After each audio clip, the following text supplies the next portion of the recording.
يا اهلا بكل الجامدين في فيديو جديد وحكايه جديده، وان شاء الله الحكايه دي تعجبكم وما تبقاش معموله كمان علشان انا تعبت فيها جدا. في الاول صلى على النبي ويلا بينا نشوف احداث حكايتنا بتقول ايه. ده هو بطلنا هاو اللي بيكون عايش عيشه بسيطه جدا زينا كده، وبتكون الدنيا ماشيه معاه زي الفل لحد ما بتحصل كارثه مفاجاه في يوم من الايام للارض، وعنصر الاو اللي بيسيطر على العالم كله. والبشر اللي كانوا عايشين في العالم ده المستويات بتاعتهم كانت عاليه جدا، وفجاه اصبحوا من الدرجة الأولى، ومستوياتهم انخفضت جدا وبقوا ضعاف لدرجة إن أي حد يقدر إن هو يهزمهم. وفي ظل الظروف الصعبة جدا اللي البشرية عايشة فيها، بطلنا هاو ما بيستسلمش وبيحاول إن هو يرفع مستواه على قد ما يقدر، حتى لو كانوا كل البشر اللي حواليه ضعفاء، بس هو ما بيحبش الاستسلام ولا بيحب يعيش ضعيف. لا ما كفاهوش كده، كمان ده بيسعى وبيجتهد علشان يبقى أقوى ملك موجود في العالم. فيا ترى الناس هتقدر تواجه الظروف الصعبة اللي هم عايشين فيها دي ازاي، وهيرفعوا مستوياتهم تاني ولا لا؟ وهل بطلنا هيقدر ان هو ينفذ اللي في دماغه ويبقى اقوى ملك موجود في العالم؟ كل ده واكتر هنعرفه في احداث قصتنا الجميلة. قبل ما نكمل باقي احداث القصة بتاعتنا، عايزك دلوقتي تنزل تعمل لايك وكومنت حلو زيك كده وتجيلي علشان اروق عليك. وبنكمل احداثنا وبنشوف البطل بتاعنا هو قاعد في المدرسة بتاعته، والمدرس عمال بيشرح وهو في عالم تاني وسرحان ومش معاه خالص، لحد ما المدرس بتاعه بياخد باله ان هو سرحان ومش معاه ولا مركز في كلامه، فبيتعصب وقتها وبيزعق عليه وبيقول له انت مش مركز معايا خالص ليه؟ فبطلنا هو بيشغل دماغه وبينكر الكلام ده وبيقول له انا كنت مركز في كلامك كلمه كلمه وعارف انت كنت بتقول ايه بالظبط. فالمدرس بيقول له حلو قوي الكلام ده، عايزك بقى دلوقتي بما انك كنت مركز تقول لي ايه هو عنصر الاو ال الارضي. وبطلنا بيكون عارف الاجابه ولسه هيتكلم ويرد عليه بكل ثقه، بس بيتفاجئ لما المدرس بيقول له بس ما تكملش كلامك،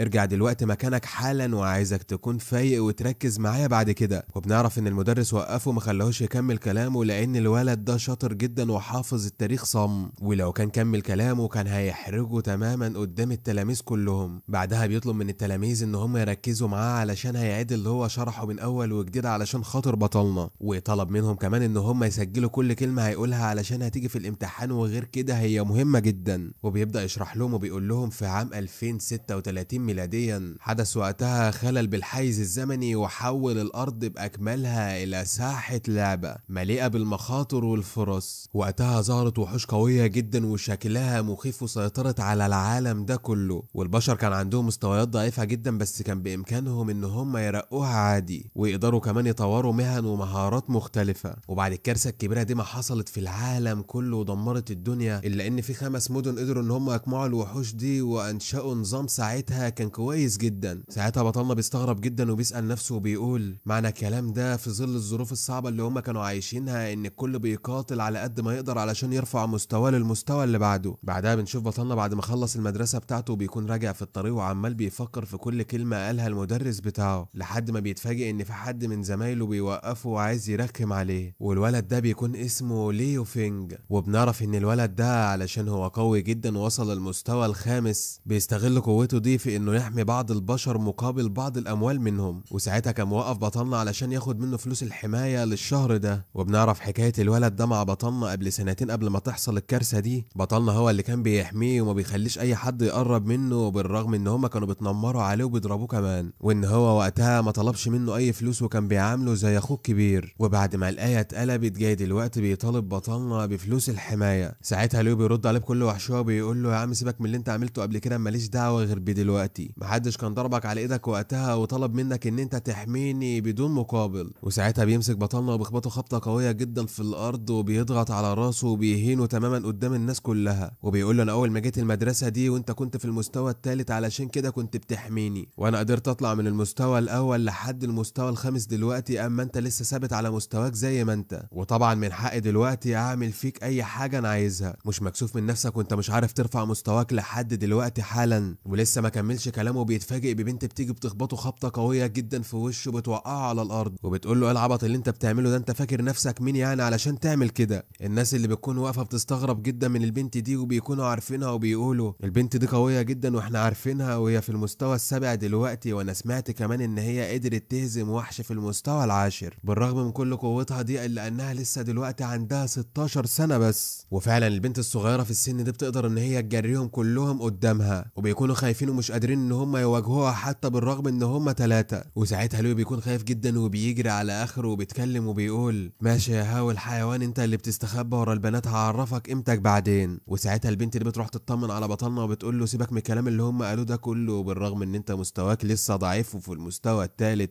بس صدقني في يوم من الايام هتقدر ان انت ترفع مستواك وهتبقى افضل مقاتل موجود هنا، وانا واثقه من كلامي ده كويس جدا وبكره تشوف. وبنعرف ان البنت دي بتكون اخو بطلنا. ساعتها بيرد عليها بطلنا وبيطمنها عنه وبيقول لها انت تعرفي عن اخوك ان هو بيستسلم بسهوله، برضه عمر في حياتي ما استسلم بالسهوله دي، وهفضل عافر لحد ما اوصل للي انا عايزه. وبنشوفهم هم راجعين لطريقهم للبيت، بتتكلم البنت وبتهزر وبتقول له يا عم ده انت فاشل ومش قادر ترفع مستواك لحد دلوقتي والناس كلها بتتنمر عليك. بيرد عليها وبيقول لها يعني انا اللي فاشل برضه؟ انا دورت على اي طريقه ارفع بها مستواي من ساعه الكارثه دي ما حصلت ومش قادر ولا عارف. واول ما بطلنا بيرجع البيت بيلاقي امه وابوه مجهزين له احتفاليه عيد ميلاده، وبيكونوا كلهم فرحانين بيه وعمالين بيحتفلوا بيوم عيد ميلاده، الا هو زعلان جدا بسبب حاجه شافها ومضايقاه، لانه لما كان سرحان في المدرسه تخيل نفس اليوم ده ونفس الاحداث اللي بتحصل دلوقتي حالا، وكانوا بيحتفلوا برضه بعيد ميلاده والدنيا كانت ماشيه معاه زي الفل وحلاوه، واذ فجاه حصلت حاجه غريبه جدا والارض انشقت وابتلعتهم كلهم، وساعتها سقطوا في الجحيم وكانوا هيموتوا فعلا. فعلشان كده هو متضايق دلوقتي وبيقول لا، الكابوس اللي انا شفته في المدرسه ده مش هيتحقق دلوقتي حالا اكيد، لان انا رجعت البيت ولقيت نفس الاجواء ونفس اللي كان بيحصل بالظبط اللي انا شفته في الكابوس. وبطلنا بيفضل قلقان لحد ما عيد الميلاد فعلا بيخلص بالليل، وبيكونوا احتفلوا باليوم والدنيا ماشيه زي الفل معاهم، وبطلنا بيبدا يقول لنفسه مفيش اي حاجه حصلت الحمد لله، انا اللي كنت مبالغ بس في الموضوع شويه، بس انا كنت خايف بصراحه، انا دلوقتي هدخل انام وكل حاجه هتكون زي الفل ان شاء الله. واذ فجاه بيحصل اللي كان بطلنا خايف منه، في هاله شديده جدا ظهرت في المكان، فكلهم بيكونوا خايفين وبيبصوا هناك بيلاقوا بوابه اتفتحت، وكل الناس اللي موجوده في المدينه بتجري وبتكون خايفه وبتقول البوابه اتفتحت تاني والوحوش هتخرج وهتموتنا واحد ورا التاني، اجروا دلوقتي حالا واستخبوا، مفيش اي حد يفضل واقف في المكان هنا، وعرفوا الحراس باللي حصل ده علشان يتصرفوا معاهم. وفي نفس اللحظه بتبتدي تخرج مخلوقات غريبه جدا على شكل حشرات ضخمه، الناس بتصرخ بقى على صوتها وبتحاول ان هي تهرب باقصى ما عندها، وبيتفاجئ بطلنا ان الحشره الضخمه دي واقفه قدامهم دلوقتي هو والعائله بتاعته وعايزه تلتهمهم. بيكونوا خايفين جدا وبيحاولوا يهدوا نفسهم على قد ما يقدروا، بس يا ترى هيعملوا ايه؟ وساعتها ابو بطلنا بيندفع نحوها وبيحاول ان هو يخلص عليها، لانه في المستوى العاشر وما بيكونش خايف منها وفاكر نفسه قوي قدامها، وبيطلب من ابنه واخته ان هم ياخدوا بالهم من امهم.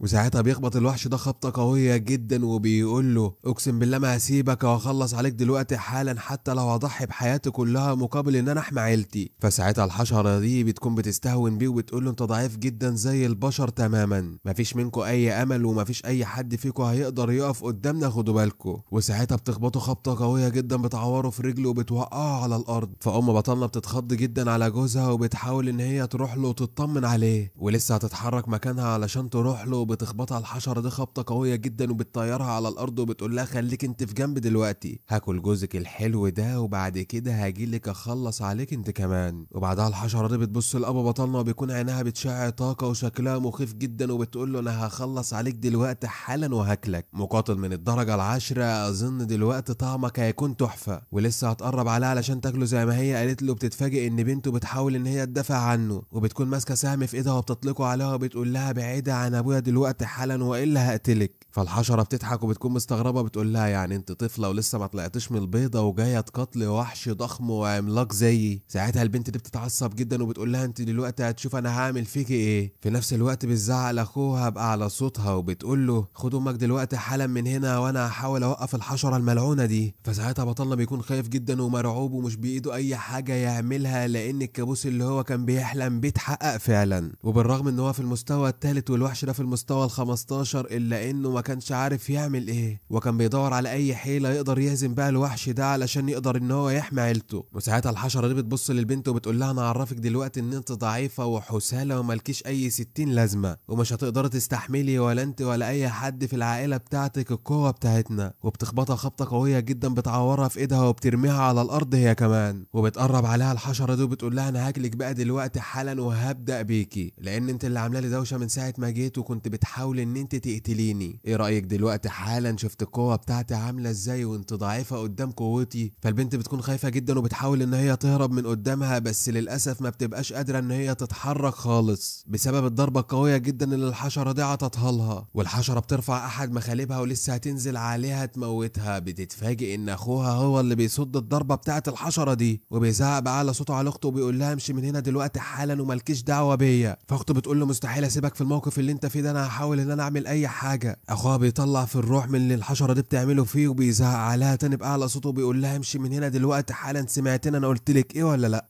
وبعدها بيقع على الارض وما بقاش قادر ان هو يتحرك وبيطلع في الروح تماما، وعمال بيعيط وبيقول يا ترى انا مش قادر ارفع مستواي ليه ولا قادر اقاتل حته حشره زي دي. في نفس اللحظه بيجيله رساله من النظام بتقول له تم الوصول الى مستوى الخبره المطلوب، علشان كده تم تفعيل نظام حساب الملك، وده بسبب ان انت خسرت كل القدره على التصرف في الموقف اللي انت كنت واقع فيه ده. بناء على كده هيتم اختيار حساب ملك بشكل عشوائي، واذ فجاه بيتم اختيار حساب الملك بشكل عشوائي وبيكون الملك شيان.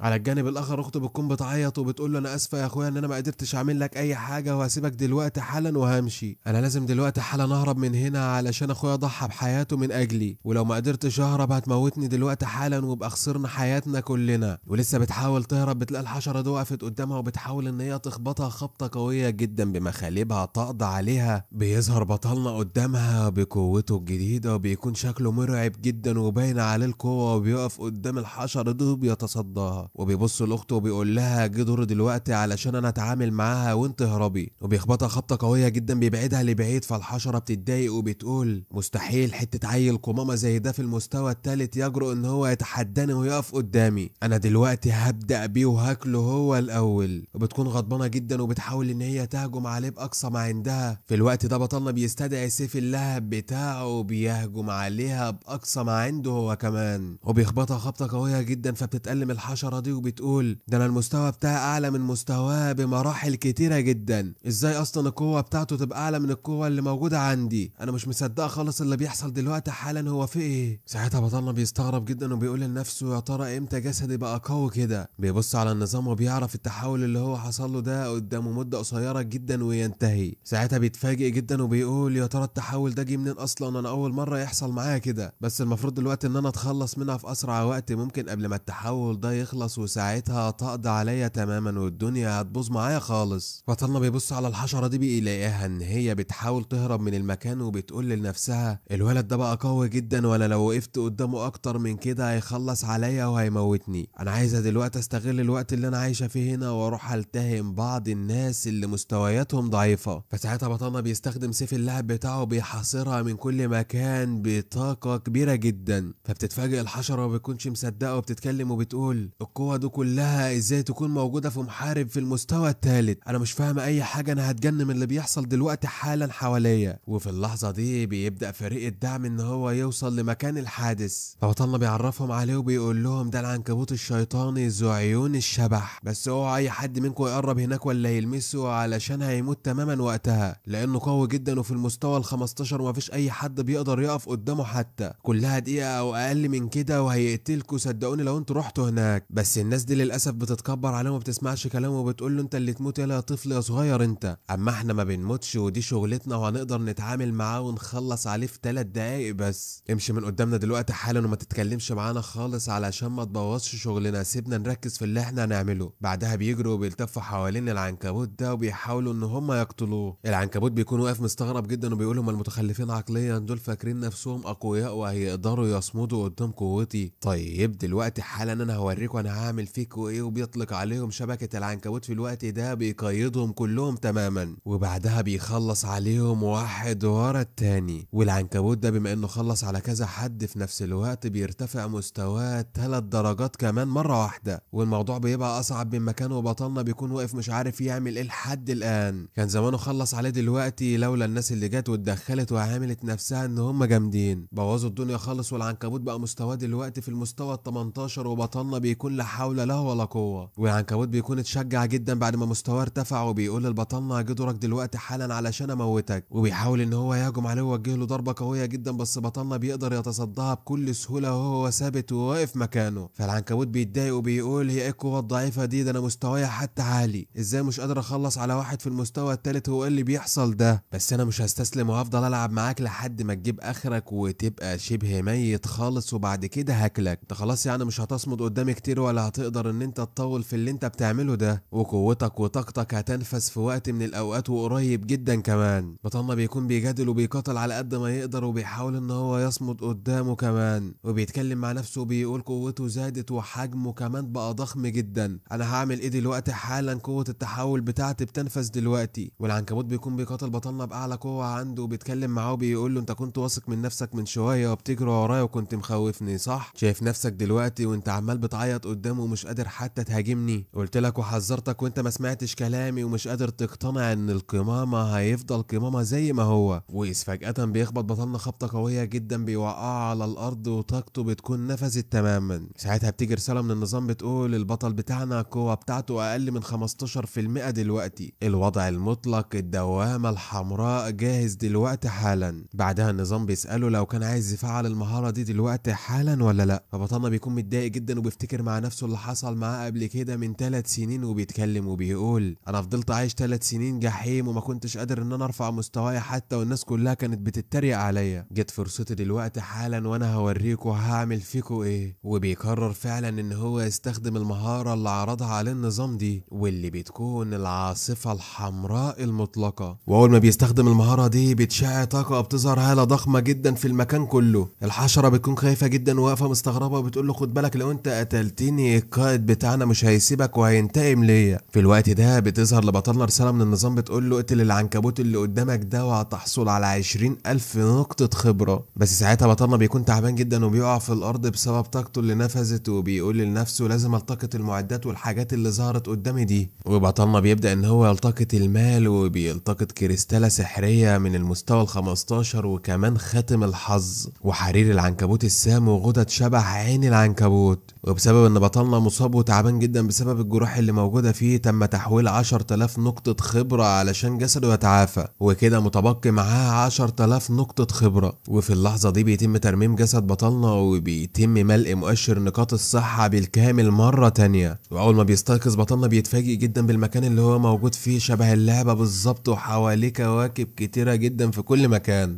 وبيكون متفاجئ وبيقول ايه مساحة النظام الكبيرة والضخمة دي؟ ده مختلفة تماما عن مساحة النظام بتاعتي الصغيرة. وبنعرف ان الارض بعد ما تحولت الى ساحة لعبة اصبح لكل واحد من اللاعبين مساحة نظام علشان تراقب وتعين سماته الخاصة وتخزين الدعائم والمعدات بتاعته كمان. واول ما بيمشي خطوتين كمان كده بيلاقي شيطان ضخم ظهر قدامه، فبيتفاجئ وبيقول يا ترى مين ده؟ وبيعرف بعدها ان ده الامبراطور شيان وده مصدر قوته. ساعتها بتيجي رسالة من النظام بتقول له اهلا وسهلا بك في نظام حساب الملك، والنظام ده بيملك حسابات لملوك مستواهم من المستوى ماكس. وبالنسبة ليك تقدر ان انت تستخدم نقاط الخبرة اللي موجودة معاك علشان تقدر تفتح حسابات الملوك دي تدريجيا. وبما ان نقاط الخبرة اللي موجودة معاك وصلت 10,000 نقطة تم تنشيط الحساب العشوائي الامبراطور شيان. فبيتفاجئ جدا بطلنا وبيقول ده الملك ده من المستوى العاشر، الحمد لله كده ال3 سنين اللي انا ضيعتهم من عمري ما راحوش في الهوا، وقدرت احصل على مستوى كويس جدا لحد دلوقتي حالا.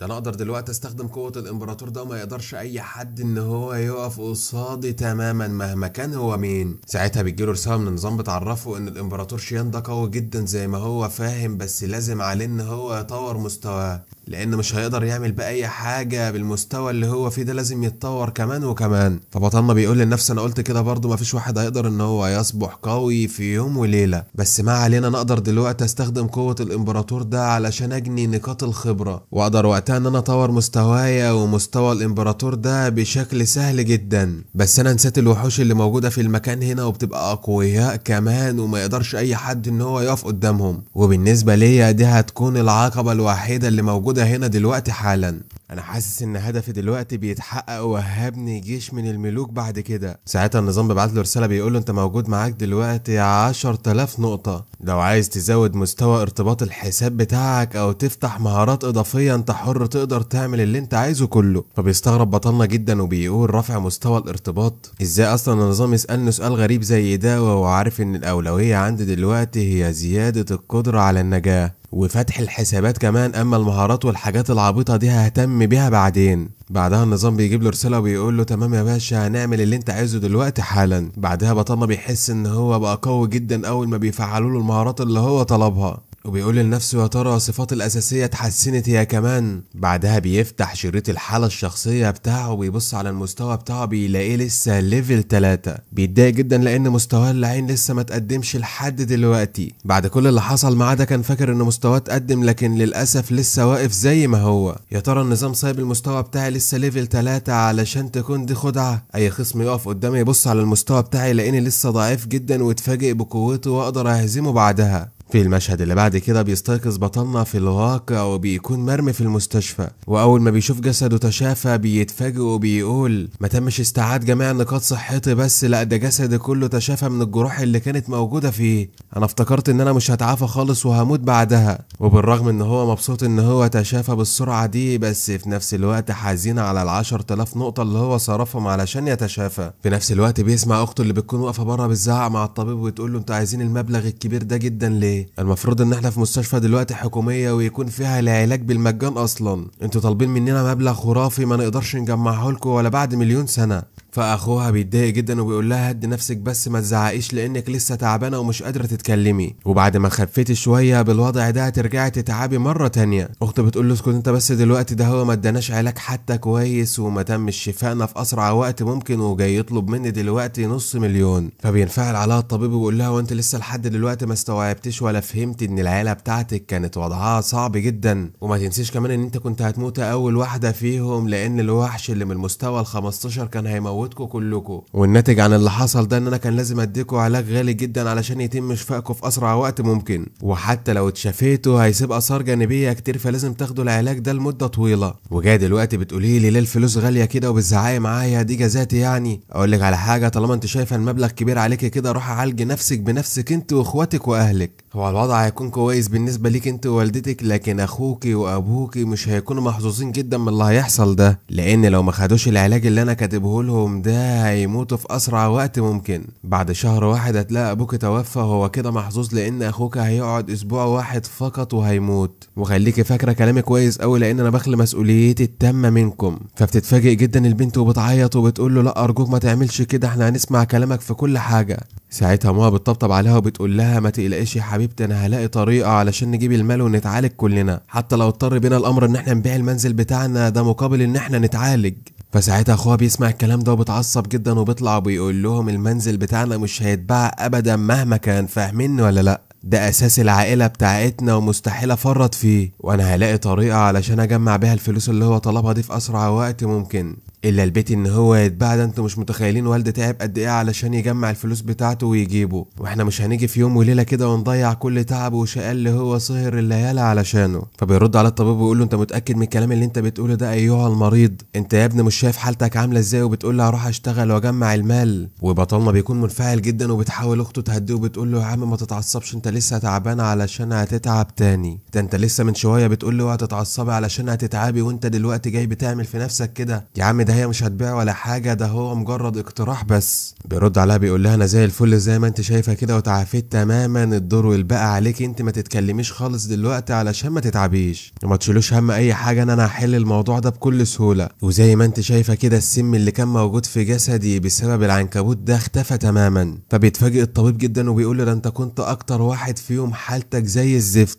وكان السم في جسدك بطريقة غبية كان كتير جدا، ازاي بقى عايزك تقنعني دلوقتي قدرت تتعافى كده لوحدك؟ بيرد على بطلنا وبيقول له مش مهم تعرف السبب، المهم دلوقتي ان انا مش بحاجة للعلاج بتاعك ده، شيلنا انا من الحسبان بتاعك خالص وقول لي تحتاج قد ايه بالظبط من المال علشان تعالجهم هما ال3. بيرد على الطبيب بكل رخامة وبيقول له 355,000. وبيكون الطبيب عمال يبص له باستغراب كده وبيتكلم مع نفسه وبيتساءل وبيقول الطفل ده في حاجة غلط انا مش قادر افهمها لحد دلوقتي، ده هو في المستوى الثالث وقدر يتشافى بسرعة جدا وقدر يتخلص من كل السموم والجروح اللي كانت موجودة في جسمه، ده تشافى أسرع من واحد كان في المستوى ال60 وأنا شفته بعينيا. بيرد على بطلنا وبيقول المبلغ الكبير جدا اللي أنت طلبته ده طلبته بناء على إيه؟ بس ما علينا دلوقتي، حالا نبدأ في علاجهم وأنا هتصرف لك في المبلغ اللي أنت عايزه ده كله. مش عايزين نضيع وقت أكتر من كده لأن حالتهم خطرة وبتسوء أكتر من الأول كل شوية. شوف شغلك دلوقتي حالا واديني ساعة واحدة بس وهيكون المبلغ ده كله عندك، ما تشيلش هم أي حاجة طول ما أنا موجود. بيرد على الطبيب بيقول له 300,000 في ساعة، ده الناس بتفضل تجمع فيهم سنين وسنين. مع اني مش مصدق الكلام العبيط اللي انت بتقوله ده، بس انا هديك مهلة ساعة زي ما انت قلت وانا هبدأ دلوقتي علاجهم حالا. فبيشكره بطلنا وبيبدأ يمشي دلوقتي علشان يشوف هيعمل ايه بعد كده ويجمع الفلوس ازاي. وبيكون قاعد مع نفسه عمال يفكر ويقول يا ترى هدور على المبلغ ده ولا هجيبه منين حتى. انا معايا جزء من الفلوس ديت بعد ما قتلت العنكبوت الشيطاني حصلت عليهم، بس مهما كان برضو المبلغ كبير جدا وانا ما يكفيش معايا ولا يكمل حتى. اسرع طريقة لكسب المال الكتير دلوقتي حالا هو بيع العناصر والمعدات. انا مش لازم اضيع وقت اكتر من كده ولازم اخد الخطوة دي دلوقتي حالا. وبيبدأ دلوقتي يبص في المخزن عنده على الحاجات الاكثر اهمية وسعرها غالي علشان يبيعها، وساعتها بيلاقي كريستالة سحرية نادرة وبيقول لنفسه اتمنى ان هي تباع بسعر كويس. والكريستالة دي بتكون المستوى بتاعها المستوى ال15،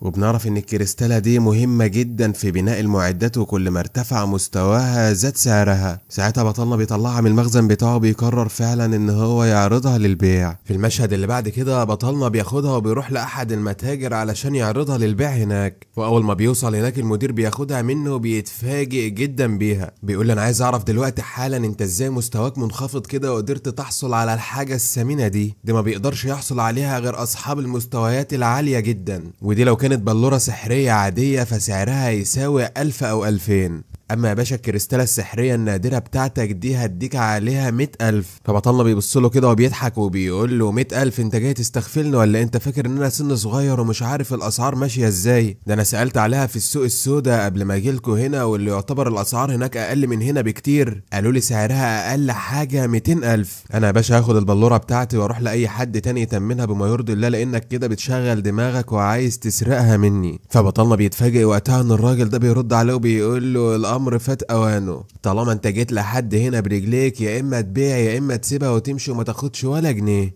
فبطلنا بيتفاجئ جدا وبيبص وراه بيحاول ان هو يمشي بيلاقي 2 حراس ضخمين جدا واقفين على الباب، وبنعرف ان الراجل اللي بيتكلم مع بطلنا ده اسمه الشيخ ليه. والشيخ ده بيكمل كلامه وبيقول له مفيش اي حد تجرأ وقدر ان هو يرفض اي عرض عرضته عليه مهما كان السعر ايه، لانهم عارفين كويس جدا هما بيتعاملوا مع مين، شكلك انت اللي جاي على اعماك وما بتعرفش اي حاجه. فبطلنا بيتفاجئ جدا وما بيكونش عارف يعمل ايه وبيقف يبص لهم كده وبيقول لنفسه انا هعمل ايه في الموقف ده هما بيهددوني دلوقتي، يا اما اسيبها يا اما اخد الفلوس اللي هم عرضوها وامشي. دلوقتي حالا انا هستخدم حساب الامبراطور شيان وهقدر ان انا اخلص نفسي منهم بكل سهوله وابقى ورينا هيقفوا قدامي ازاي. بس انا لو عملت كده وقدرت ان انا انجو منهم هسبب كوارث كتيره جدا في المكان هنا والناس هتاخد فكره زي الزفت عني، وساعتها مش هقدر ابيعها بولا ربع جنيه. اتصرف ازاي بس يا رب؟ دلوقتي انا في حيره ومش عارف اعمل ايه خالص، كده هتاخر على علاج اخواتي اللي مرميين في المستشفى هناك. انا قلت للدكتور ان انا ساعه واحده واكون عنده وتصرفت له في المبلغ. ساعتها الشيخ دوت بيمسك ال100,000 اللي هو قال له عليهم وبيرموهم في وشه وبيقول له ولا انت لسه هتفكر كتير؟ اظن كده ان 100,000 دول كفايه لطفل زيك يغرقوه ويعملوا له اللي هو عايزه. بطلنا بيكون متردد لحد دلوقتي ومش عارف يقبل العرض ولا يرفضه ولا يعمل ايه ولا يطلع من الموقف ده ازاي، وبيقول لنفسه ما كنتش اتوقع ان انا هقع في مشكله زي دي ما اقدرش احلها بالقوه علشان هتسبب لي مشاكل. ساعتها الاتنين حراس بيبصوا له وبيصعب عليهم وبيقولوا لبعض هو الراجل ده متكبر ليه ودماغه عامله كده لازق السم كده؟ هو الولد ذنبه ايه يعني ان هو في المستوى التالت دلوقتي وضعيف؟ وإذ فجأة بتظهر بنت جميلة ومعاها 2 حراس واقفين وراها وبتتكلم وبتقول للشيخ لا انا سمعت ان في هنا منتجات جديدة وباهظة الثمن. فساعتها بطلنا بيتفاجئ وبيبص لها باستغراب وبيتكلم مع نفسه وبيقول ما كنتش اتوقع في يوم من الايام ان انا اقابل المجموعتين دول، الشيخ والبنت اللي معاه دي من اغنى 2 في البلد كلها والناس كلها بتتحاكى عنهم. ممكن تحل لي المشكله اللي انا واقع فيها دلوقتي حالا، بما انها غنيه وما بيفرقش معاها الفلوس. انا هعرض عليها المنتج بتاعي دلوقتي حالا، وزي ما تيجي بقى ممكن تصيب وممكن تخيب. وبيقرر وقتها فعلا ان هو يروح ينادي عليها وبيقول لها ان معايا حاجات جميله جدا ممكن تبص عليها هتعجبك. فالبنت مش بتديله اي اهتمام وبتسيبه وتمشي وتقول له مش مهتمه بالكلام العبيط اللي انت بتقوله ده، ما اقدرش اتعدى الشيخ ليه واخد منك حاجه هو عايزها. اقول لك على حاجه، انت شكلك محتاج الفلوس، انا هاخد منك الكريستاله دي دلوقتي حالا مع انها مش لازماني. في نفس اللحظه بتؤمر الحارس بتاعها ان هو يديله الفلوس اللي هو عايزها وياخد الكريستاله دي يتصرف فيها يا اما يرميها، لان هي بالنسبه لها ولا اي حاجه وما تشغلهاش حتى. بعدها بينتقل بينا المشهد عند عائله بطلنا اللي بتكون قاعده في المستشفى، وامه بتسال الدكتور وبتقول له بعد اذنك يا دكتور عايز اعرف بس جوزها هيتعافى امتى، لان بقاله كتير مرمي كده ومش عارفين عنه اي حاجه، هو بخير ولا لا. بعدها بنرجع تاني عند بطلنا والراجل العجوز والبنت اللي بيكونوا واقفين مع بعض وحاصل بينهم اشتباك. والبنت عشان تضايق الراجل العجوز بتتكلم مع بطلنا قدامه وبتقول له الكريستاله بتاعتك دي جميله جدا وسعرها غالي، وانا هعرض عليك فيها 300,000. اظن ان السعر ده مناسب جدا ان انت تبيعها لي دلوقتي حالا. وزي ما البنت خططت بالظبط الراجل العجوز بيتضايق وبيتكلم وبيقول لها 300,000 ازاي للطفل اللي قدامك ده انا عرضت عليه 100 بس وكان هيوافق بيهم. فبترد عليه البنت وبتقول له مالكش انت دعوه، اعرض عليه 300 اعرض عليه مليون، دي حاجه ترجع لي، انا غنيه جدا ونزيهه ومش جاي اسرق حاجات الناس زي ما انتوا كنتوا عايزين تسرقوا منه الحاجه بتاعته، وانا عرضت عليه 300,000. لو انت عايز فعلا الكريستاله دي تقدر تعرض عليه 100 كمان زياده وتاخدها منه. فبيتضايق جدا الراجل العجوز ده وبيقول لها انا ماشي دلوقتي حالا علشان ما ارتكبش جنايه دلوقتي. بتقول له امشي مع السلامه، وما يكون في حاجه تانية ابقى اتصل بيا وانا اجي اشتريها منك تاني اي خدمه.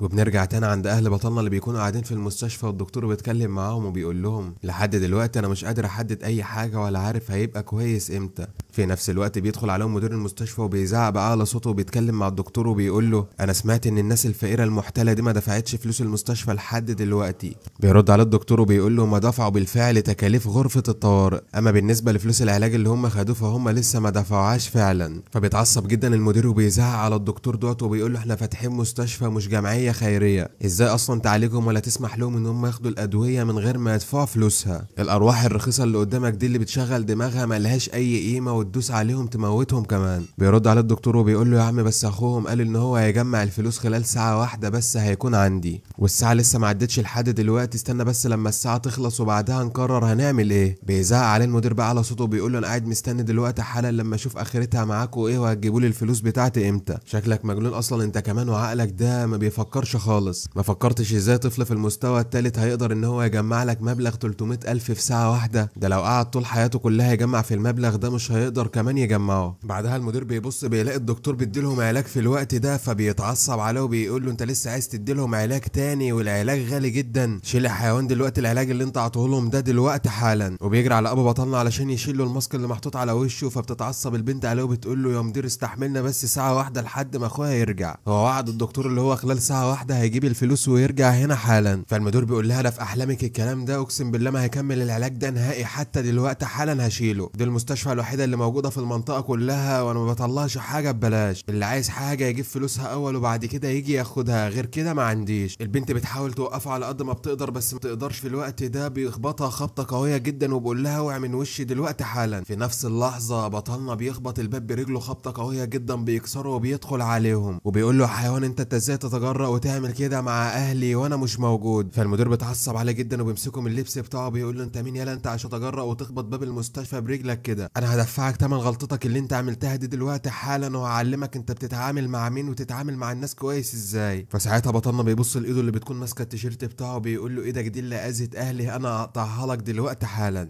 الدكتور بيتفاجئ اكتر لما بيلاقي بطلنا بيطلع له 300,000 وبيديهم له وبيقول له تقدر دلوقتي حالا تكمل علاج اهلي، وانا زي ما وعدتك بالظبط جبت لك الفلوس خلال ساعه واحده فقط. بيرد على الدكتور وبيقول له طب الحمد لله ان انت قدرت تتصرف فيهم، وانا ما كنتش اتخيل لا انا ولا المدير بتاعي ان انت تقدر تحصل عليهم حتى في طول عمرك. مش عايزك تقلق من اي حاجه، انا هعمل كل اللي بوسعي علشان اخلي العيله بتاعتك تتشافى تماما. هو صح العلاج بتاعنا غالي جدا بس عايز اقول لك ان هم هيتشافوا اسرع من اي مكان تاني بره. بيشكره بطلنا بيقول له شكرا جدا ليك ان انت اتممت العلاج بتاعهم واديتني فرصه ان انا اطلع اجيب لك الفلوس. تخيل انا كنت قابلت المدير بتاعك وعرضت عليه الموضوع ده وقلت له هطلع اجيب الفلوس خلال ساعه واحده، ما كانش هيوافق وكان هيطردنا بره بره كلنا وكان زمان اهلي ماتوا. فالدكتور بيقول له يا عم لا شكر على واجب، انا ما عملتش غير المفروض اي حد مكاني كان هيعمله. وبيكون متفاجئ ببطلنا وبيقول لنفسه الولد ده مثير للاهتمام جدا، ازاي قدر ان هو يجمع المبلغ ده خلال ساعة واحدة فقط. واكيد في يوم من الايام هعرف قصة الولد ده وازاي بيقدر يحصل على الحاجات دي في وقت قصير كده. ساعتها بطلنا بيروح لاخته اللي بيشوفها عمالة بتعيط في الارض وبتقول له انا اسفة ان انا ما قدرتش احمي عيلتنا وانت مش موجود هنا، بس انا من شدة الضربات اللي موجودة في جسمي كلها ما كنتش قادر اتحرك ولا دافع حتى عن نفسي. بيطبطب عليها بطلنا وبيواسيها وبيقول لها انا اللي غلطان ان انا ما قدرتش اجي في الوقت المحدد واتاخرت عليكم،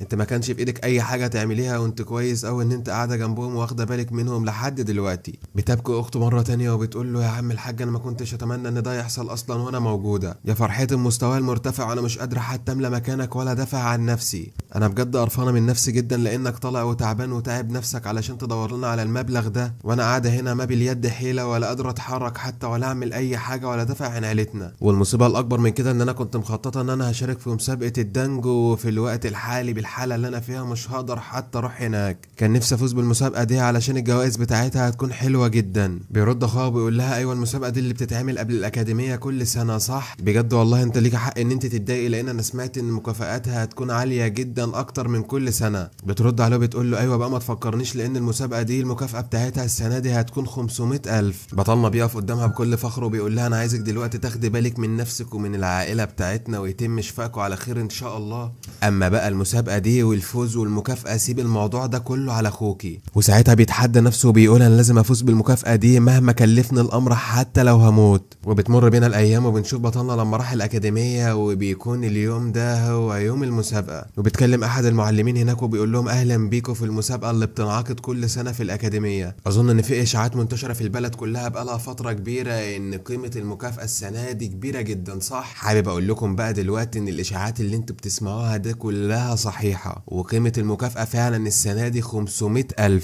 وهيتم كمان اضافه مكافآت اضافيه لاحسن واحد هيكون في المسابقه دي بتقديم اداء احسن. وعايز اقول لكم ان سبب ارتفاع المكافآت السنه دي هو رعايه وتمويل مجموعه هانيمو. وبنعرف ان مجموعه هانيمو دي القائده بتاعتهم البنت اللي اشترت من بطلنا الجوهره اللي كانت معاه. الناس بتكون مبهوره بجمال البنت دي وبيسقفوا لها وبيقولوا لها نورت الدنيا اهلا ومرحبا بيكي هنا وشكرا جدا على اهتمامك وتمويلك للمسابقه دي بمبلغ ضخم زي ده. ساعتها بيكمل كلام القائد اللي واقف دوت وبيقول لهم عايز اقول لكم خبر اكيد ده الاهم في الموضوع كله، ان اللي هيفوز في المسابقه دي هينضم لفريق هانيمو. فالناس ما بتكونش مصدقه نفسها لان الفريق ده قوي جدا والناس اللي موجوده فيه مستوياتها عاليه كمان، وبيقولوا لنفسهم دي الجائزه الحقيقيه، الفلوس دي ولا شيء جنب المكافاه ان احنا ننضم للفريق. ساعتها بطلنا بيكون واقف ومستغرب جدا من اللي بيحصل ده وبيتكلم مع نفسه وبيقول انا سمعت من فتره طويله كده ان المنافسه بين المجموعات الرئيسيه الكبيره بتكون شرسه جدا، واظن كده ان البنت دي جايه عامله المكافاه دي كلها علشان تختار الناس الموهوبه في المسابقه دي، وسبب ان هي تحط المكافاه دي ان هي تخلي الناس كلها تبذل اقصى ما عندها. بس انا ما يهمنيش الكلام ده كله، انا هدفي دلوقتي هو المكافاه الكبيره جدا اللي هم حاطينها دي، لازم احصل عليها مهما كلفني الامر، وده تحدي انا خدته بيني وبين نفسي. ساعتها بيتكلم القائد وبيقول لهم عايزكم تكونوا جاهزين دلوقتي حالا، وعايز اقول لكم ان المسابقه هتبدا بغابه الظلال، ودي مستوى الصعوبه بتاعها من المستوى 5 الى المستوى 10. الناس اول ما بتسمع الخبر ده بتكون متضايقه جدا ومش مصدقين نفسهم مين اللي هيقدر يعدي المسابقه دي. ده غابه الظلال دي اقل وحش موجود فيها من المستوى الخامس، والزعيم بتاعهم وحش النخبه من المستوى 10، وبالنسبه للطلاب متوسط مستواهم هو المستوى الخامس. مين الغبي بقى اللي هيعمل في نفسه كده ويروح للموت برجليه؟ في اللحظه دي الوحش فعلا بيظهر وبيتكلم القائد وبيقول لهم اهو الوحش قدامكم هو من المستوى العاشر، مين فيكم اللي هيجرؤ ويتقدم دلوقتي حالا؟ انتوا كنتوا متحمسين من شويه، عايز اشوف الحماس ده راح فين واختفى ليه؟ فالناس بتكون متفاجئه وبتتكلم مع نفسها وبتقول انا عرفت دلوقتي ليه المكافآت كانت عاليه كده، انا قلت الاكاديميه برضو بتوزع فلوس ببلاش ولا ايه؟ لكنهم عاملين حسابهم وحاطين خطط محدش يقدر يتخطاها ولا يحصل على المكافاه. فبطلنا بيكون فرحان جدا لانه قدر ان هو يهزم وحش قبل كده في المستوى ال 18، وبيتكلم مع نفسه وبيقول انتوا كده عايزين ناخد المكافأة دي على طبق من ذهب، انا لو نزلت قدام الوحش ده هقدر اصعقه بكل سهولة، ده هو بالنسبة لي ولا شيء. بعدها بيتكلم القائد وبيقول لهم علشان صعوبة الوحش اللي قدامكم ده احنا هنسمح لكم ان انتوا تعملوا فريق مكون من 5 اشخاص. فالناس بيرجع لها الامل تاني وبتكون فرحانة جدا وبيقولوا ايوه كده هنقدر ان احنا نخلص عليه بكل سهولة ومش هيكون صعب وقتها. بس ساعتها واحد بيرفع ايده وبيقول له دلوقتي يا مدير عايز اسالك سؤال مهم جدا والناس كلها شاغل تفكيرها السؤال ده. دلوقتي الفريق اللي هيفوز هيتم تحديد الفائز فيه ازاي؟ بيرد على الزعيم وبيقول له طول المسابقه كل واحد هيفضل يجمع نقاط خاصه بيه، اما بقى الفريق اللي هيهزم الوحش فهيتم توزيع نقاط هزيمته على الفريق بالتساوي، وساعتها هنشوف مين اعلى نقاط فيهم وده هيكون الفائز الوحيد وقتها. في المشهد اللي بعد كده بنشوف بطلنا وهو واقف والناس عماله بتتنمر عليه وبيقولوا مش ده هو اللي مش قادر يرفع مستواه لحد دلوقتي، هو ازاي اصلا تجرأ ودخل المسابقه دي وازاي الناس تسمح له ان هو يشارك هنا؟ لازم يطردوه بره دلوقتي حالا علشان ينظفوا المسابقه من الاشكال الزباله دي. بس المفاجاه بقى ان بطلنا ما بيكونش حاطط في دماغه اي كلام اللي الناس دي بتقوله، وبيتوجه نحو البروفيسوره اللي واقفه بتسجل الناس وبيقول لها انا عايز اسجل معاكم. بترد عليه بتقول له فين الفريق بتاعك؟ طيب انت جاي لوحدك ليه؟ دي بتكون المفاجاه بقى للكل لما بطلنا بيقرر ان هو يشارك في المسابقه دي لوحده من غير اي فريق. فبتتفاجئ جدا لان بطلنا في المستوى الثالث دلوقتي وبتقول له انت مجنون، ده انت لو دخلت قدام الوحش ده هيسحقك من اول ضربه. ساعتها ليو فينج بيظهر وراه بيتكلم وهو بيضحك وبيقول لها ما تشغليش بالك بيه، ده حته عيل صغير شبه القمامه بالظبط ولو دخل المسابقه هيموت وقتها. هو بيفضل يعمل نفسه بطل كده وبيتكلم كتير لكن في الحقيقه هو في المستوى الثالث. بيبص له بطلنا بيقول له انت شكلك محرمتش من العلقه الاخيره اللي انا عطيتها لك وجاي تاني تستفزني. ليو بيكون واقف معاه اخواته الاتنين وبيتضايقوا جدا اول ما بيسمعوا بطلنا بيتكلم معاه بالطريقه الوحشه دي، وبيقولوا له احترم نفسك والا دلوقتي هنيجي نكسر لك دماغك يا عديم المستوى. فليو بيقول لهم استنوا بس انتوا دلوقتي حالا لانه كان في يوم من الايام صديقي. ساعتها بيروح لبطلنا وبيعرض عليه ان هو يركع قدامه دلوقتي قدام الطلبه كلها وهو هيضمه للفريق بتاعه ويخليه يعيش دور منافسه قوي جدا. واخوات ليو بيكونوا فرحانين جدا وبيقولوا له ايوه الفكره اللي هو قالها لك دي مش هتلاقيها عند اي حد تاني، ده عرض ما يتفوتش، يلا اركع قدامه دلوقتي حالا علشان تقدر تشارك في البطوله. فساعتها بطلنا بيتريق عليه وبيقول له اللي بيركع ده الكلب اللي شبهك، انا ما بركعش لحد يا حبيبي وامشي من قدامي دلوقتي حالا والا هكسر دماغك. فبيتعصب ليو جدا وبيرفع ايده في الهواء وعايز يضربه لكمه قويه جدا في وشه وبيقول له انت ازاي تتجرأ وتتريق عليا يا حيوان انت. ساعتها البروفيسوره بتتدخل وبتقف قدامهم وبتقول لهم لو عايزين تقاتلوا داخل المسابقه مش هنا والا هطردكم انتوا الاتنين بره دلوقتي حالا ومفيش اي حد منكم هيقدر يشارك في المنافسه. ساعتها ليو بيبص له بغضب كده وبيقول له اوعى تهرب دلوقتي حالا يا عديم المستوى، انا هكون مستنيك جوه في البطوله.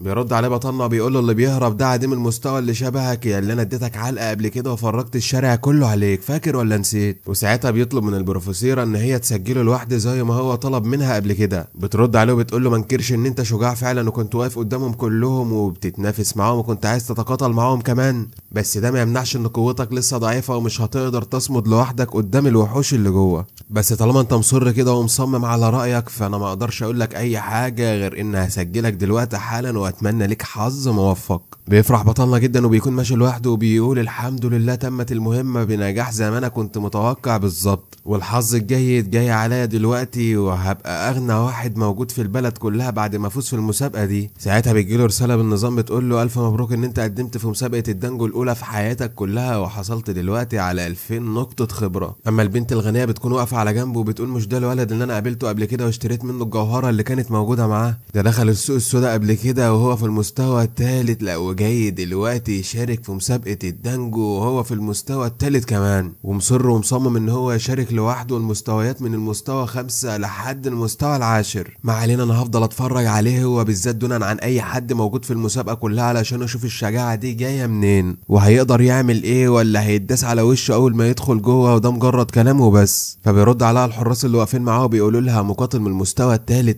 احنا اول مره في حياتنا نشوف مقاتل في المستوى الثالث بيشارك في بطوله ما نعتقدش ابدا ان هو هيقدر يفوز، انت ازاي منتظره اصلا منه ان هو يفوز ولا يأدي اداء حلو حتى؟ بترد عليه وبتقول له الولد ده مثير للاهتمام جدا وخلينا دلوقتي نفضل نتفرج وانا حاسه ان هو هيعمل معجزه وهيبهرنا كلنا. وبتبدا المسابقه بعد كده في الوقت ده وبنشوف بطلنا لما دخل غابه الظلال، واول ما بيدخل هناك بيكون متفاجئ جدا وبيقول لنفسه مواقع دخول المسابقه دي عشوائيه جدا علشان يتجنبوا المشاكل بين الفرق ومفيش اي حد فيهم يتجمع مع التاني وما يكونش في مشاكل بينهم، وده كويس جدا علشان ما اشوفش اي حد من العهات اللي انا كنت مقابلها بره وساعتها اكسر راسهم. دلوقتي حالا لازم اركز في المسابقه واطهر المنطقه اللي انا موجود فيها من الحشد والوحوش اللي موجوده فيها. وبيبدأ فعلا ان هو يستخدم مهاراته ويطهر المنطقة بالكامل من الوحوش والحشرات والحاجات اللي موجودة فيها. بيقول لنفسه المساحة بتاعت الدنجو دي كبيرة جدا، والاغرب من كده ان الحشد مبعثر في كل مكان، وعلشان كده وقت تطهير المنطقة دي من الوحوش واحد ورا التاني هيستغرق وقت طويل جدا. وعلشان اقدر افوز في المسابقة دي لازم اركز على وحوش المستويات العالية علشان نقاطهم بتكون كبيرة. واذ فجأة بطلنا هو واقف بيلاقي حشرات كتيرة قدامه بتجري وبتستخبى،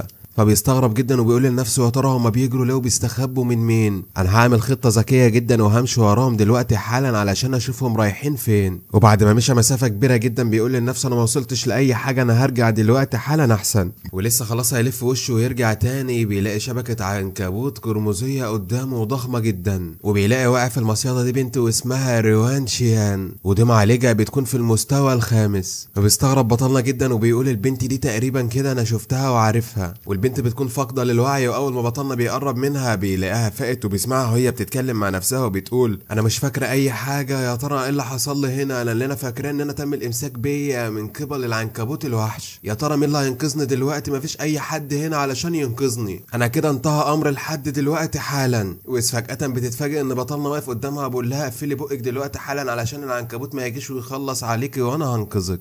بترد عليه وبتقول له يا عم انت مين؟ ولا انا قدرت اعرفك دلوقتي؟ انت الطالب اللي ما بيقدرش يرفع مستواه صح؟ انا مش فاهم اي حاجه دلوقتي حالا ومش مصدقه اللي انا بقوله ده اصلا، لان المفروض ان انت في المستوى الثالث، ازاي تشارك في مسابقه خطيره زي دي؟ ده انت لو عايز تموت وجاي للموت برجليك مش هتعمل اللي انت عملته ده يا جدع. خلينا دلوقتي نهرب من هنا حالا، لان الوحش لو رجع اقسم بالله لا هيموتنا احنا الاتنين دلوقتي حالا ومفيش حد هيقدر عليه. بيرد عليها بطلنا وبيقول لها انت بتتكلمي كتير جدا وانا شكلي اخلص منك واسيبك هنا للعنكبوت يجي ياكلك ونخلص. عايزين اخلصك دلوقتي حالا بشرط واحد، ان انت تقفلي بقك وما اسمعش صوتك خالص لحد ما نطلع من هنا. بترد عليه وبتقول له يا عم انت مصدق نفسك اصلا؟ ده انت في المستوى الثالث وخيوط العنكبوت دي في المستوى الثامن، مش هتقدر ان انت تفكها. بيرد عليها بكل سخريه وهو بيضحك وبيقول لها بتتكلمي جد والله؟ يعني هو في المستوى الثامن متاكده ان انا مش هعرف افكها؟ وبيمسك الخيط بايده وبيفعل مهاراته وبيقدر ان هو يولع فيه ويحرقه كله. البنت ما بتكونش مصدقه وبتقول له انت ازاي قدرت ان انت تحرق الخيط العنكبوت كله؟ ده ما بقاش موجود خالص.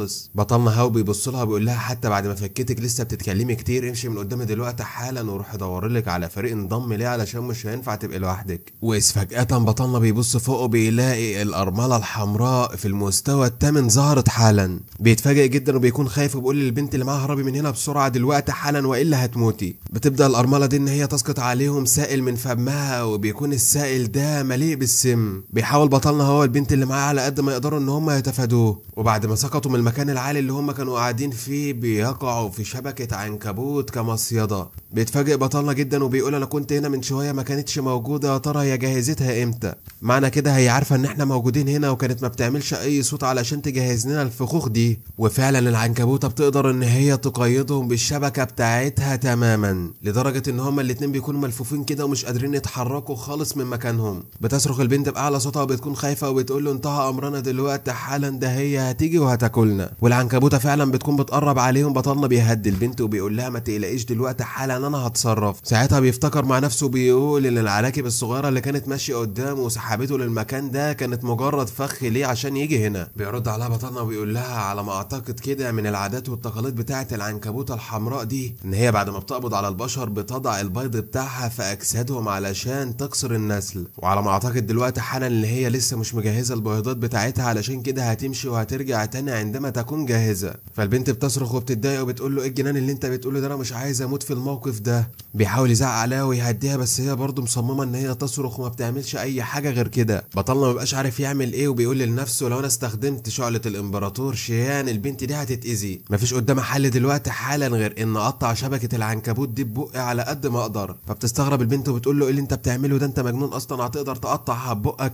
فبطلنا بيقول لها خدي بالك خيوط العنكبوت دي مش مسممه وانا هقدر اقطعها ببقي دلوقتي حالا، هو الموضوع هيكون مرهق بس مفيش قدامها حل غير كده. وبيجرب واحده كده بيقدر ان هو فعلا يقطعها. بيقول لنفسه كويس اوي انا هبدا دلوقتي حالا ان انا اتخلص منهم كلهم واحد ورا التاني. وبيطلب من البنت ان هي تساعده، هي بتقطع من ناحيه هو بيقطع من ناحيه وخلاص قربوا ان هم يخلصوا. وبعد معاناه طالت لوقت كبير جدا بيقدروا فعلا ان هم يقطعوا الخيوط دي ببقهم وينجوا تماما منها. البنت بتكون عماله بتعيط ومش مصدقه، والولد بيبص لها بيقول لها انت هتفضلي تعيطي طول الوقت لحد ما تيجي وتاكلك؟ وإذ فجأة بيسمعوا صوت غريب جدا، فالبنت بتتكلم وبتقول له تقريبا كده العنكبوتة رجعت تاني وانتهى أمرنا مرة أخرى. بيرد عليها البطل بتاعنا وبيقول لها أنا عايزك دلوقتي تروحي تشوفي لك فريق زي ما أنا قلت لك، وتسيبي أمر العنكبوتة ده عليا وأنا هتخلص منها. بترد عليه البنت وتقول له سيبك من دور الشجاعة اللي أنت عايشه ده، مستحيل أسيبك هنا وأمشي. العنكبوتة أقوى منك بمراحل كتيرة جدا ومش هتقدر عليها، وهي اللي هتخلص عليك تماما. أنت في المستوى الثالث وهي في المستوى الثامن، أنت مش هتصمد قدامها لمدة دقيقة واحدة حتى. ارجع يا مجنون على اللي أنت بتعمله ده. وبتحاول إن هي توقفه، بس بطلنا بيكون مصمم ورايح هناك نحوها. بيضحك بطلنا وبيقول لها ما تقلقيش عليا، أنا مش داخل هنا علشان أهرب واستخبى من الوحوش، أنا داخل هنا علشان أخلص عليهم واحد ورا التاني وأفوز بالمسابقة كمان. ولسه ما كملش كلامه بيبص بيلاقي العنكبوتة فعلا ظهرت قدامه، وبيكون شكلها مخيف ومرعب جدا لدرجة إن البنت بتكون خايفة وبتقول للبطلنا يلا بينا نهرب دلوقتي حالا، ده هتاكلنا. بيرد عليها بطلنا وبيقول لها ما يهمنيش دلوقتي انت هتبقي موجودة ولا هتهربي، المهم ان انت ما تقفيش في طريقي ابدا. بترد عليه البنت وعينها كلها مليانة دموع، بتقول له خلاص خليني انا هفضل جنبك علشان انا عالجك، انا في المستوى الخامس دلوقتي حالا. العنكبوتة بتكون مستغربة جدا وبتقول ازاي طفل في المستوى الثالث ده يتجرأ ان هو يقف قدام قوتي، معقولة يكون قوته أعلى من كده وهو مخبي قدراته علشان ما كشفوش وموته؟ بطلنا بيكون واقف قدامها ومش خايف منها، وبكل شموخ بيتكلم مع نفسه وبيقول اللي هاجم العائلة بتاعتي قبل كده كان عنكبوت وكان في المستوى ال18، خلينا دلوقتي نشوف هنعمل معاها ايه، يعني أنا عندي خبرة في الهجوم والقتال بتاعهم تماما. وبيقرر في الوقت ده إن هو يهجم عليها وبيخبطها خبطة قوية جدا ما بيلاقيش منها أي ردة فعل حتى. بيتكلم معاها وبيقول لها أنا قتلت عنكبوت قبل كده وأنت ما تجيش حتى ضفر منه،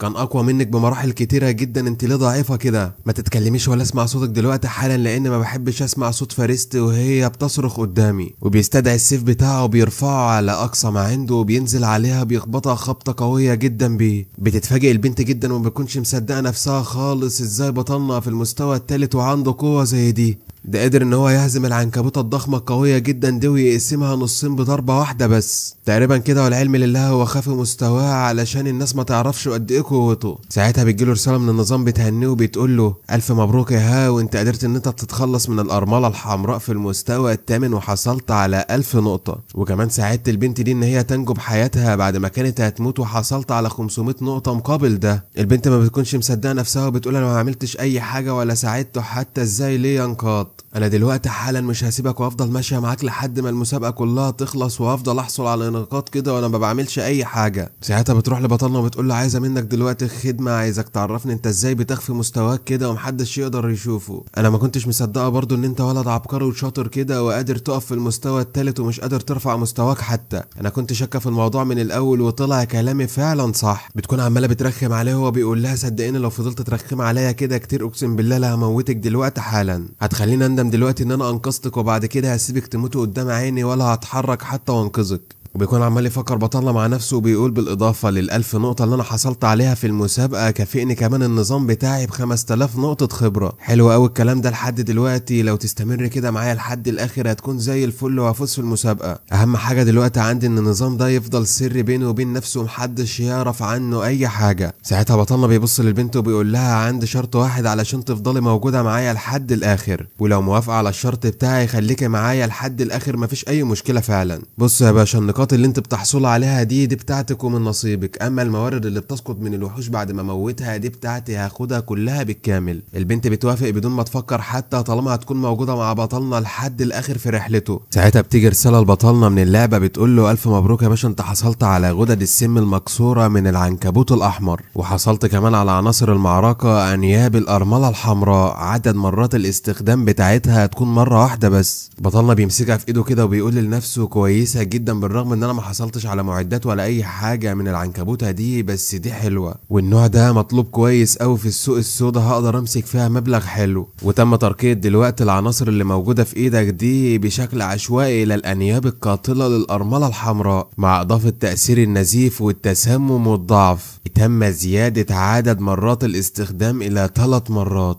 فبطلنا بيستغرب جدا وبيقول لنفسه معنى الكلام كده اقدر ارقي العناصر اللي انا حصلت عليها كلها. ساعتها بيفتكر الخاتم اللي حصل عليه من شبح عين العنكبوت الشيطاني قبل ما يموت، بيفرح جدا وبيقول بترقية الخاتم ده هيصبح اقوى خاتم موجود في العالم كله واقدر ابيعه وامسك فيه الفلوس اللي انا عايزها. البنت بتفرح جدا وبتقول له ايوه هتقدر تستخدم كل العناصر اللي انت عايزها وترقيها وتحصل على المال، بس عايزاك دلوقتي تقول لي ايه هو مستواك الحقيقي. بتكون عماله تلف وتدور حوالين بطلنا من ساعه ما شافته وهو بيقاتل بكل قوته وهتموت وتعرف مستواه الحقيقي ايه. بس بطلنا ابن اللئيمه ما بيديهاش اي فرصه وبيقول لها لو فضلت اسمع صوتك كتير اقسم بالله هسيبك هنا لوحدك، العناكب تموتك وهمشي. لو عايزه تكملي معايا الرحله بتاعتي مش عايز اسمع صوتك زي ما اتفقنا قبل كده، انت نسيتي ولا ايه؟ وفي نفس الوقت اللي هما بيتناقشوا فيه هما الاتنين بيظهر قدامهم فريق مكون من 4 اشخاص وبيكونوا عمالين بيتريقوا على البنت وبيقولوا لها معقوله انت لسه عايشه مش تم التهامك دلوقتي من قبل العنكبوت الحمراء؟ بجد والله انت محظوظه جدا ان انت قدرت تنجو منها، انا ما صدقت ان انا اطردك من الفريق قبل كده، كل ما هروح في مكان هلاقيكوا قدامي ولا ايه؟ وبنعرف ان الفريق ده فريق لي يونج والنقاط بتاعته بتكون 3000 نقطه لحد دلوقتي. بتتعصب البنت جدا وبتقول له طردتوني من الفريق لان انتوا استخدمتوني كطعم علشان تجذبوا الارمله الحمراء عندكم وتقتلوها وتحصلوا على النقاط، وساعتها يا جبان مين لك ليه سبتوني معاها وهربتوا مع انها كانت هتاكلني. بيستغرب جدا واحد من الفريق ده وبيقول للقائد بتاعهم على ما اعتقد كده الارمله الحمراء ماتت دلوقتي حالا، هو مين اللي قدر يعمل كده غيرنا؟ فبيتضايق جدا القائد بتاعهم وبيقول للبنت دي انا رحت وجمعت الفريق بتاعي واستعدنا قوتنا وجبنا المعدات بتاعتنا علشان نقتلها، بعد ما نرجع نلاقيها ماتت وهتقول ان انت اللي قتلتيها. بترد عليهم البنت وبتقول لهم ايوه انا اللي قتلتها وانضميت للملك العظيم اللي قدامكم ده وقدرنا نتخلص منها في ضربه واحده بس، وخدوا بالكوا طول ما انا موجوده معاه هنا محدش هيقدر يقرب لي يا عديم المستوى منك ليه. فبيضحكوا جدا كلهم اول ما بيشوفوا بطلنا وواحد منهم بيتكلم وبيقول مش ده هو عديم المستوى، والتاني بيضحك وبيقول لها تقريبا كده السحر والحاجات اللي انت بتعمليها جننتك ولسعت عقلك. اما التالت بيسخر منهم وبيقول الحسالة والقمامة كونوا فريق هما الاتنين مع بعض، ده حاجه حلوه جدا. وساعتها قائد الفريق ده بيبص للارمله اللي بتحترق على الارض وماتت خلاص وبيقول لنفسه مش عايزكوا تزعلوا، ده هما مجرد 1000 نقطه هنقدر ان احنا نحصل عليهم من اي مكان تاني، بس اللي انا مش قادر اصدقه واللي مضايقني لحد دلوقتي ان شياو هي اللي قدرت تخلص عليها هي والحيوان اللي معاها ده. معنى كده ان انت مستواك اتطور دلوقتي حالا وهتبقوا مفيده جدا للفريق بتاعنا، ايه رايك ان انت ترجعي تنضم لينا تاني؟ بترد عليه البنت وبتقول له ده في احلامك، الكلام اللي انت بتقوله ده مستحيل ارجع لك تاني بعد اللي انت عملته فيا ده انت كنت هتموتني. بتكلم واحد من الفريق وبيقول لها خدي بالك انت لما انضمتيش للفريق بتاعنا هتخسروا ومش هتقدروا تفوزوا ابدا مع الحسالة اللي انت معاه ده، وانت عارفه حاجه زي دي كويس جدا لان الفريق بتاعنا قوي والحسالة اللي انت معاه في المستوى الثالث بس. بتتعصب جدا عليهم وبتقول لهم انا مش قلت لكم قبل كده محدش يجيب سيره الملك بتاعي في اي حاجه، عايزين تتكلموا وتهزقوا حد اتكلموا معايا انا محدش يوجه له اي كلمه طول ما انا موجوده هنا.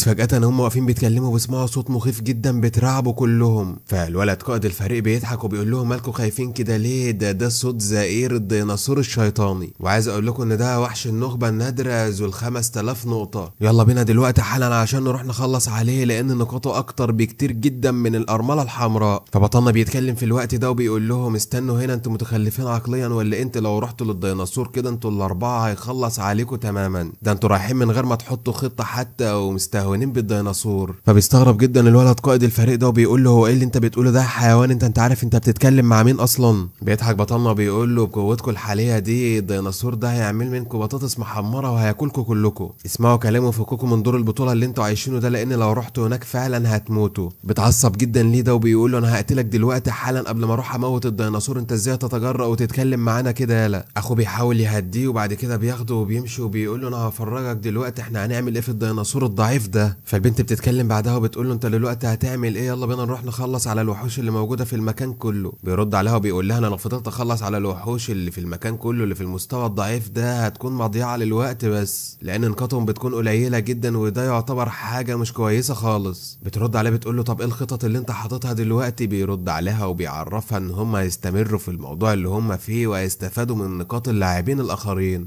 واول فعلا ما الفريق ده بيوصل عند الديناصور الشيطاني ده بيلاقوا حجمه ضخم ومخيف جدا، وبنعرف ان الديناصور ده في المستوى الثامن دلوقتي. واحد منهم بيتكلم مع قائد الفريق ليه وبيقول له واضح كده ان الديناصور الشيطاني ده لسه مخلص قتال دلوقتي حالا مع وحش تاني، معنى كده ان هو تم استنزاف 15% من مؤشر طاقة حياته وهو دلوقتي مرهق وتعبان. بس بالرغم ان هو تعبان كده الصوت المخيف اللي هو بيطلعه ده بيخليني ارتعش وما بكون خايف اقرب منه ابدا. بتعصب جدا لانه بيعرفوا ان هم 4 اشخاص في المستوى الخامس وازاي خايفين ان هم يواجهوا وحش في المستوى الثامن. مستحيل اسيبه وامشي دلوقتي حالا لان ده اكتر وحش نادر في المكان هنا وهينزل لنا نقاط كتير جدا وغير المعدات اللي احنا هنحصل عليها. انا اقدر اخلص عليه دلوقتي حالا لوحدي، لو انتوا خايفين امشوا اتفضلوا من هنا دلوقتي حالا. بس على ما اعتقد كده انا اللي هقف قدامه لوحده وهقاتله، فانتوا تبقوا واقفين وتتفرجوا، لو احتجتكوا هتساعدوني. وبعد ما نخلص عليه دلوقتي حالا هروح اخلص حسابي مع البنت اللي اسمها شيان اللي حرقت دم دي، هي والقمامه اللي معاها. وفي الوقت ده بيقرروا فعلا ان هم ينطلقوا كلهم نحو الوحش ويخلصوا عليه. واول ما بيقربوا منه واحد بيتكلم وبيقول له: قف دلوقتي حالا، في حاجه غلط. الوحش ده قبل ما ندخل هنا كانوا بيقولوا ان هو لونه اخضر في اسود، ازاي قدر يحول لونه الى اللون الاحمر في اسود دلوقتي حالا؟ في حاجه غلط. بيرد عليه وبيقول له: يا عم ما تقلقش، ده هو في حاله غضب دلوقتي علشان كده لونه اتغير. واول ما بيبصوا لهم الوحش ده بيكون عينيه بتشع طاقه وغضبان جدا، فبيخافوا كلهم وبيقولوا: اهربوا دلوقتي حالا، ده غضبان وعلى اخره هيموتنا. ولسه بيحاولوا ان هم يهربوا بيخبطهم خبطه قويه جدا بايديله، بيطيرهم كلهم في السماء. بيكونوا عمالين بيستنجدوا باي حد حواليهم بس مش لاقيين للاسف حد ينقذهم. والديناصور بيكون بيهاجمهم بكل قوته وعمال يبخ عليهم من بقه نار في كل مكان، قلبها لهم جحيم هنا. وبيكون بيجري ورا ليه في الوقت ده. ليه بيستغرب جدا وبيتكلم مع نفسه وبيقول له: ازاي وهو تعبان كده قادر ان هو يجري بالسرعه دي؟ الديناصور خدعنا وبين لنا ان هو تعبان وكان في قتال تاني، واول ما قربنا منه تفاجأنا بقوته. يا ترى انا هعمل ايه دلوقتي؟ ده بيفضل يجري ورايا ومش عايز يسيبنا ابدا غير ما يموتني. الحل الوحيد دلوقتي ان انا افضل استدرجه في مكان مليان ناس علشان يطلع الغضب ده عليهم كلهم ويسيبني. واقرب حد موجود هنا دلوقتي هو البنت شياو اللي موجوده معانا، هروح واخليه يموتهم دلوقتي حالا. لا برافو عليك، خطه في منتهى الخباثه. يا ترى بطلنا هيقدر يصد الوحش ده ولا هيعمل معاه ايه؟ وتفتكروا البنت الغلبانه هتقدر برضه تصمد قدام الوحش القوي ده ولا هيلتهمها ويخلص عليها هي كمان؟ كل ده واكتر هنعرفه ان شاء الله في الحلقات اللي جايه من قصه بطلنا هاو. في النهايه ما تنساش تصلي على سيدنا محمد عليه افضل الصلاه والسلام، وتعمل لايك حلو زيك وكومنت كده وتقول لنا القصه عجبتك ولا لا. وطبعا السبسكرايب للقناه اوعى تنساه علشان تتابع معانا باقي احداث القصه الجميله دي. واشوفكم على خير الفيديو اللي جاي ان شاء الله.